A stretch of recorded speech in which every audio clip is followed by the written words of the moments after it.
নমস্কার বন্ধুরা, আশা করি সবাই সুস্থ আছেন, ভালো আছেন। আপনাদের বন্ধু আমি ডক্টর রাজদীপ মন্ডল, আপনাদের চ্যানেল বাংলা হোমিও হেলথের পক্ষ থেকে সবাইকে অনেক অনেক শুভেচ্ছা। বন্ধুরা, বায়ু দূষণের সঙ্গে পাল্লা দিয়ে বাড়ছে কিন্তু ডাস্ট অ্যালার্জিতে আক্রান্ত সংখ্যাও। আর এই ডাস্ট অ্যালার্জি কারোর মধ্যে যদি দেখা দিয়ে থাকে, তাহলে তার কারণে সেই ব্যক্তির মধ্যে হাঁচি, সর্দি, নাক বন্ধ হয়ে যাওয়ার মতো সমস্যা, হাঁপানির মতো লক্ষণ দেখা দেয়, যা সেই ব্যক্তিকে ভীষণভাবে কষ্ট দিয়ে থাকে। এরকম অবস্থা আপনাদের মধ্যে অনেকেই কিন্তু সাফার করেন। এরকম কষ্টদায়ক অবস্থা যাতে আপনাকে না দিয়ে থাকে, তার জন্য পার্মানেন্টলি কিভাবে আপনি নিষ্কৃতি পেতে পারেন, সেই ব্যবস্থাই আজ আপনাদেরকে করব। অর্থাৎ আমার প্র্যাকটিক্যাল অভিজ্ঞতাকে এই ডাস্ট অ্যালার্জিকে কিভাবে নির্মূল করতে হবে সেটাই শেয়ার করব। আজ আমি আপনাদের এমন কতগুলি হোমিওপ্যাথিক ওষুধের কথা বলবো, যেগুলি আপনাদের ডাস্ট অ্যালার্জির মতো সমস্যা থেকে বেরিয়ে আসতে সাহায্য করবে। অর্থাৎ ডাস্ট অ্যালার্জিকে নির্মূল করার জন্য হোমিওপ্যাথিক লাইন অফ ট্রিটমেন্টের কথা আজ আপনাদেরকে জানাবো। প্র্যাকটিক্যালি এই হোমিওপ্যাথিক ওষুধগুলি, অর্থাৎ এই যে হোমিওপ্যাথিক লাইন অফ ট্রিটমেন্টের কথা আজ আপনাদের বলবো, সেই লাইন অফ ট্রিটমেন্টের মাধ্যমে চিকিৎসা করে আমি কিন্তু আমার চেম্বারে যে ফলাফলটা পেয়েছি সেটা হচ্ছে কি 10 জনের মধ্যে 8 জনকে কিন্তু আমি ভালো রাখতে সক্ষম হয়েছি। অর্থাৎ বলতে পারেন 80% আমি ভালো রেজাল্ট পেয়েছি এই লাইন অফ ট্রিটমেন্টের মাধ্যমে। সেটাই আজ আপনাদেরকে আমি শেয়ার করব। এই ডাস্ট অ্যালার্জিতে আক্রান্তর সংখ্যা কিন্তু বর্তমানে প্রচুর। প্রতিদিন চেম্বারে 1 থেকে 2 জন কিন্তু এসেই থাকে। হয়তো আপনাদের মধ্যে অনেকেই এই সমস্যাতে আক্রান্ত হয়ে আছেন। যদি আপনারা এরকম সমস্যাতে আক্রান্ত হয়ে থাকেন, তাহলে আজকের ভিডিওটি স্কিপ না করে সম্পূর্ণ দেখুন, তাহলে আপনারা এই সমস্যা থেকে বেরিয়ে আসতে পারবেন। আর যদি আজকের ভিডিওটি দেখে আপনাদের ভালো লেগে থাকে, যদি আমার কথা ভালো লাগে, যদি মনে হয় আজকে ভিডিও আপনাদেরকে উপকৃত করতে পেরেছে, তাহলে অবশ্যই বন্ধুরা একটি লাইক করবেন এবং সেই সঙ্গে অনেক অনেক করে শেয়ার করবেন আর কমেন্ট করবেন। আর যে সমস্ত বন্ধুরা এখনো চ্যানেলটিকে সাবস্ক্রাইব করেনি, সেই সমস্ত বন্ধুদের বলবো চ্যানেলটি তাদের সাবস্ক্রাইব করে দিন এবং সেই সঙ্গে বেল আইকন অন করে দিন। বাতাসে যে ধুলোবালি, বালুকণা, বিভিন্ন ধোঁয়া, কেমিক্যাল, ভাইরাস ও ব্যাকটেরিয়া থাকে, এগুলোই হচ্ছে ডাস্ট। এইসব ডাস্ট যখন আমাদের নাকের মধ্যে দিয়ে, অর্থাৎ নাসারন্ধ্রের মধ্যে দিয়ে বা সংস্পর্শে আসে, চোখের সংস্পর্শে আসে, তখন কি হয়, অনেকের মধ্যে এই অ্যালার্জিক, অর্থাৎ এই সমস্ত অ্যালার্জেনগুলো কি করে, অ্যালার্জিক রিয়াকশন করে। প্রথমে সামান্য রিয়াকশন হয়ে থাকে, আপনারা তেমন ভাবে পাত্তা দেন না, কিন্তু যত সময় যেতে থাকে এই অ্যালার্জিক রিয়াকশনের পরিধিটা আরো বেড়ে যায়, তখন খুবই কষ্টদায়ক হয়ে দাঁড়ায় আপনাদের জন্য। এই অ্যালার্জিক রিয়াকশন তখন কি করে, আপনার শরীরের মধ্যে বিভিন্ন ধরনের লক্ষণ প্রকাশ করে। যেমন হচ্ছে কি না, শরীরে চুলকানি দেখা দেয়, লাল রঙের ফুসকুড়ি দেখা দেয়, এমনকি বমি হতে থাকে। আবার বিশেষ করে যাদের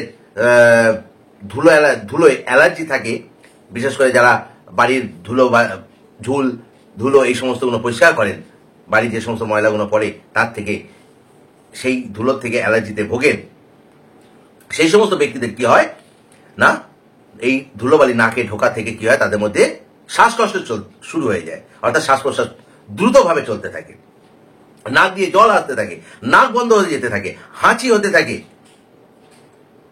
হালকা ধোঁয়াতে শ্বাসকষ্ট শুরু হয়ে যায়, কাশি শুরু হয়ে যায়, বুকে প্রচন্ডভাবে কফ জমতে শুরু করে। এই সমস্ত ঘটনাগুলো ঘটে থাকে। তো বন্ধুরা, এবার আমরা জেনে নিই যে এই ডাস্ট অ্যালার্জি দেখা দেওয়ার কারণ কি কি, সেগুলিকে এবার জেনে নেব। ডাস্ট অ্যালার্জির বড় কারণ হচ্ছে কি মাইট, যাকে বলা হয়ে থাকে ডাস্ট মাইট। এটা এক ধরনের ছোট অণুজীব, যেটা খালি চোখে কিন্তু দেখা যায় না। এটা ভীষণভাবে আপনাকে অ্যালার্জি তৈরি করে থাকে আপনার শরীরে। নেক্সট, অন্য যে কারণে ধুলোয় অ্যালার্জি সৃষ্টি হয় তা হলো তেলাপোকা, অর্থাৎ আরশোলা দ্বারা নির্গত ক্ষতিকর অ্যালার্জেন।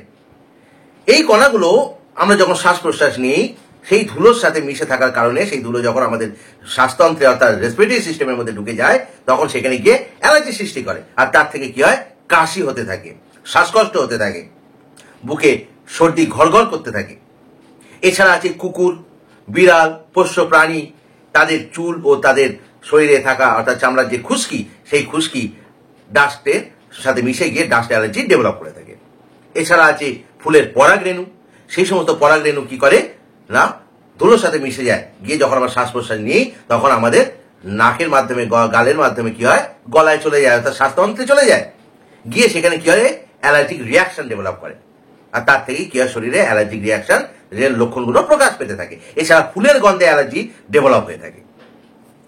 এই মোটামুটি ডাস্ট অ্যালার্জির কারণ, অর্থাৎ ধুলোবালি কিভাবে অ্যালার্জেন সাথে মিশে আপনার শরীরে অ্যালার্জি ডেভেলপ করে তার কারণ। এবার আমরা জেনে নিই এই ডাস্ট অ্যালার্জি যদি শরীরে দেখা দেয় তখন কি কি উপসর্গ দেখা দেয়।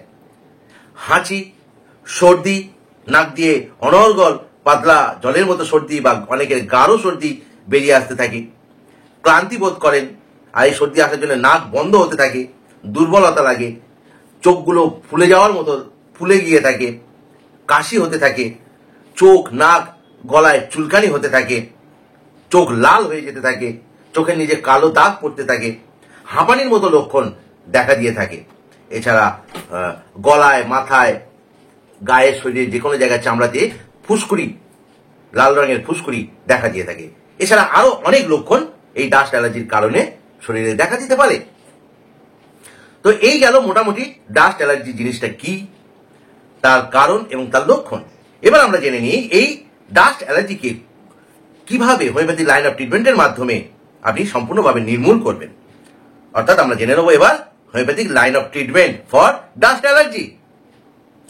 এই লাইন অফ ট্রিটমেন্টের জন্য যে সমস্ত ওষুধগুলো ব্যবহার করতে হবে তার মধ্যে সেটা হচ্ছে কি জাস্টিসিয়া অ্যাডাটোটা 1M পোটেন্সি। এই জাস্টিসিয়া অ্যাডাটোটা কি করে না, ডাস্ট অ্যালার্জির কারণে তৈরি হওয়া সমস্যাগুলি, যেমন শ্বাসকষ্ট হওয়া, গলায় সর্দি জড়িয়ে থাকা, আঠার মতো যেন জড়িয়ে আছে, যত কাশছি তবু সেটা বেরোতে থাকে না, বেরোতে চায় না, আর যখন বেরোয় অনেকটা কাশলে তারপরে বেরোয়, এবং যেন মনে হচ্ছে আঠা কোনো জায়গায় লেগে থাকলে সেখান থেকে বার করে আনতে গেলে যেরকম যেন সেখান থেকে ছিঁড়ে বেরোচ্ছে, এইরকম অবস্থা হতে থাকে, চটচটে আঠা বেরোতে থাকে। এইরকম অবস্থার জন্য আর সেই সাথে অ্যালার্জেন গুলোকে প্রতিরোধ করতে এই জাস্টিসিয়া অ্যাডাটোটা 1M পোটেন্সি এক্সেলেন্ট কাজ করে থাকে। এটিকে কিভাবে ব্যবহার করতে হবে না, জাস্টিসিয়া অ্যাডাটোটা 1M পোটেন্সি 2 ফোঁটা 15 দিন অন্তর সকালে খালি পেটে খেতে হবে, এইভাবে 3 মাস খেতে হবে। এবার যে এই জাস্টিসিয়া অ্যাডাটোটার সাথে যে ওষুধগুলি ব্যবহার করতে হবে সেগুলো একটু জেনে নিই।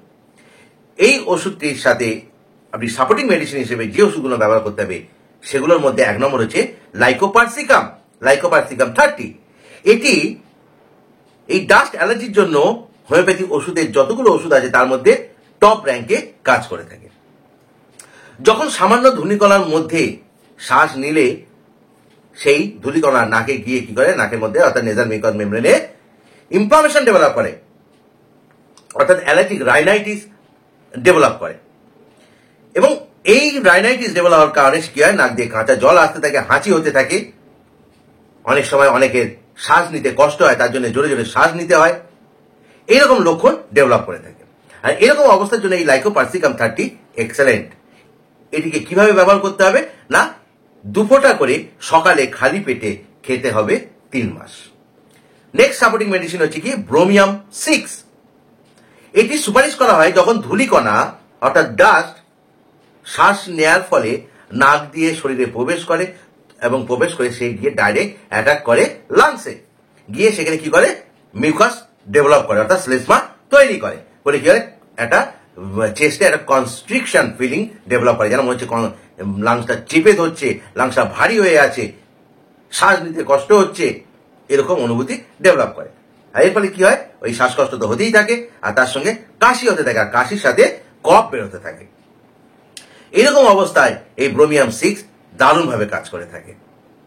এটিকে কিভাবে ব্যবহার করতে হবে না, 2 ফোঁটা করে প্রতিদিন বিকালে খালি পেটে খেতে হবে 3 মাস। নেক্সট সাপোর্টিং মেডিসিন হচ্ছে কি হিস্টামিনাম 30।